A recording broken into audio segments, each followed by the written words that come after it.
Let's do a little Thursday Night Football preview before we close up the show, Wes, because we got some, as always, must-starts, risky starts, and don't starts. Kick it off as we go through Thursday Night Football preview. My must-start is someone that literally just scored 0 points. I want you to still start Dallas Goedert, tight end for the Eagles. I know that seems so scary, and that seems so discouraging and so disappointing. I don't know what happened. I really don't know what happened. But the Eagles' offense all around kind of looked a little flat, at least by their standard from last year. I'm not worried about the Eagles' offense. I'm going to chalk it up, as honest as I can, to a rainy day against Bill Belichick in Gillette. Okay? Yeah. I'm going to chalk it up to that because that does happen. And we might see a little bit of that with the Dolphins offense on Sunday night. You know, it's just as much as the Patriots may not be the same without Tom Brady, Bill Belichick still can figure things out on defense. That's what he's always done. I'm going to chalk it up to that, and you put Dallas Goedert in your lineup. They're still going to use him. He's still part of that team. Don't be scared. Dallas Goedert must start him. Yeah, and this is a vote of confidence, guys. Maybe it was just the Tom Brady, celebration before the game that had this Patriots defense jacked up and just fired up, ready to. I watched the highlights for this game. I was like, the Eagles won this game? Like what? Like what? Like what? Like, yeah. It did not look like they should have won this game, and they pull it out. Dallas Goedert needs to remain in lineups. Don't get worried. It is. Listen, if we're talking fluke or for real, fluke. This is fluky, and Dallas Goedert belongs in your lineup for sure. My must start is on the other side of the field, and that is on the Minnesota Vikings. Pass catcher, rookie pass catcher, and touchdown scorer, Jordan Addison. Jordan Addison, what an awesome sight it was to see him get in the end zone on a long 39-yard touchdown. The reality that we saw is coming true. The wide receiver 2 on the Minnesota Vikings is relevant again. And he belongs in lineups. I said to you, Wes, I gave these rookies a week. I wanted to see where they would be at. I felt good about Zay Flowers. I felt good about Jordan Addison. I wanted to give them a week because in case I was wrong, I wanted these guys to not be in my lineup. And man, do I wish I had them in every single lineup I was in. Jordan Addison can be firmly put in your lineup as at least a flex play from here on out for the rest of the season. Kirk Cousins will be looking for him, and he will be looking for him in the end zone as well. This dude is shifty. He's quick. He's fast. The route he ran on this touchdown, he did like a little half step to the outside and then just went straight to the post, was wide open. Great route. Jordan Addison is that guy that we thought he was going to be, and he belongs in lineups. He is a must-start for me on Thursday Night Football. Now, anyone who does remember last season, it was week 2 as well. The Vikings played the Eagles, and Justin Jefferson got shut down, and that Vikings offense was terrible, okay? So here's 2 things to consider. One, the one that shut him down does not play for the Eagles anymore. C.J. Gardner-Johnson is not there, so that's fine. And number 2, they're still going to guard Justin Jefferson no matter what. So the extra vote of confidence of like, oh, I thought Addison did well, but what about the Eagles? Well, I mean, freaking Kendrick Bourne just dominated too. So Kendrick Bourne may be something, I don't know, but we knew Jordan Addison was something. He was your favorite wide receiver rookie going into the season. That's probably shifted now to Zay Flowers, so I'm going to be honest here. But it definitely had, It's going to be fine. Start him. He is worth starting. This is the Vikings wide receiver that we talked about, the one that you predicted before the draft, Noah. What if Addison and Justin Jefferson lined up on the same field together? That'd be pretty nice. There it is. Book it. It was an awesome Don't be sight. scared. Didn't lead to a win, but it was fun to see him produce. No, There they you didn't go, win man. together. Yeah, no, but great performances from both of them there. Risky starts, Wes. Hit me with yours. I'll give you mine, and then we'll jump to don't starts and close it out. My risky start is actually going to be Kirk Cousins. I did just preface what happened last year against the Eagles, week 2 as well. I am worried that may happen again.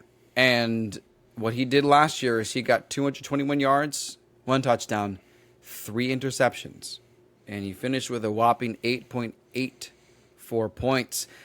Again, it's a little bit of a different defense. It's a different defensive coordinator now. He's now coaching the Cardinals. Now, I want to clarify that this is still a risk because I know that Justin Jefferson and Jordan Addison and TJ Hawkinson and Alexander Mattison are all there. And KJ Osborne, for those that love him, I don't trust him. This is a bad risk for me. I don't trust him. I know he just got over 20 points, but there's some of you that may be panicking by the quarterbacks that you just started because you may have Joe Burrow, you may have Lamar Jackson, you may have Josh Allen, you may have Aaron Rodgers, you may have Kenny Pickett, you may have another quarterback that you wish did a lot better, and you may say, well, you may have Geno Smith who got like 9 points, and you may say, well, Kirk Cousins is right there, and I know he's got the best wide receiver in the NFL. I don't trust that. I think it's a risk. I'm not buying it. I don't like it. And that's my risky start. But Wes, Mac Jones just scored 30 points on the Eagles. That's what I gotta say about that. That's what I gotta say about that. Kirk Cousins, don't do it. Don't think about it. Don't do it. It's not worth it. Don't do it. I fully agree. I know listen, Kirk Cousins is going to throw 180 yards and 2 touchdowns all to Jordan Addison. That's why he's in my must start. There you go. That's it. Oh, perfect. What a great week. Simplified right almost there. as good as Tyreek Hill, believe it or not. Yeah, the stat almost. you just gave is still not as good as Tyreek Hill. Still not quite, but really, yeah. We're so What biased. happened at SoFi Stadium, dude? We were there! Whoa! That was awesome. Listen, All right. my Your risky risky start. a guy that I was drafting at the end of a lot of drafts this year. Really excited to see this guy do what he did in week 1. Kenneth Gainwell, Philadelphia Eagles running back. And I'm going to say it, starting running back for the Philadelphia Eagles because he had 14 carries to DeAndre Swift's 1 and Boston Scott's 1. Kenneth Gainwell dominated the running back carries for this team. He also had a couple catches. I'm only saying risky because, listen, it really comes down to I don't think Nick Sirianni is all that smart, if I'm being completely honest. And he may just be like, hey, they're expecting Gainwell. It's going to be Scott this week. And, that could happen. But Kenneth Gainwell, I think, is a guy that is actively going to get around 15 touches a game for the Eagles this year. And that's about what Miles Sanders was getting last year. I think Kenneth Gainwell can be a sneaky top 30 running back this year. And he's a great, great value. He may even still be out on your waiver wire. He may not even been drafted. If he's there, definitely a guy that I would consider going to grab as well. But Kenneth Gainwell, this is a good risky start. All signs point to this being a positive flex play for you this week. I think it's a good risky start. I think Kenneth Gainwell can be put into lineups. He's going to get about 15 touches, and if he falls into the end zone 1 or 2 times, he's going to give you a great week. So Kenneth Gainwell, risky start on the upside for sure. It's also just a risk because we don't know how good an Eagles rushing attack outside of Jalen Hurts looks, and it's a different running back. Miles Sanders has got over 1,000 yards, but will Gainwell do that? We'll find out. Yeah. He certainly has the volume and the snap counts and the opportunities and touches to be a starting running back that can be in your flex, but that's as much as he should be. But I see it. I see what you're saying. So much so that, we'll just state the obvious for our don't start. Don't start DeAndre Swift. And that's a double down. That is double down right there. Maybe ever again.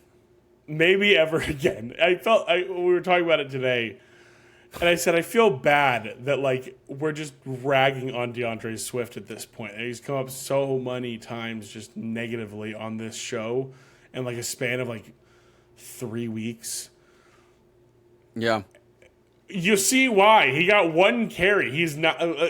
man, we were excited for the opportunity, but DeAndre Swift, don't roll him out there. Don't think week 1 was like, nah, it's all part of the game plan. He's going to come out week 2 super strong. Nope. DeAndre Swift belongs on benches. Yeah, it was part of the game plan for A.J. Brown to get like 14 points in fantasy, too. That was all part of the plan. And Dallas Goedert got a goose egg. No. Swift is not it. I think we've one weekend we've already answered the question for what if DeAndre Swift meets his potential in Philadelphia. Well, he won't. He won't. He won't. That's the fact of the matter.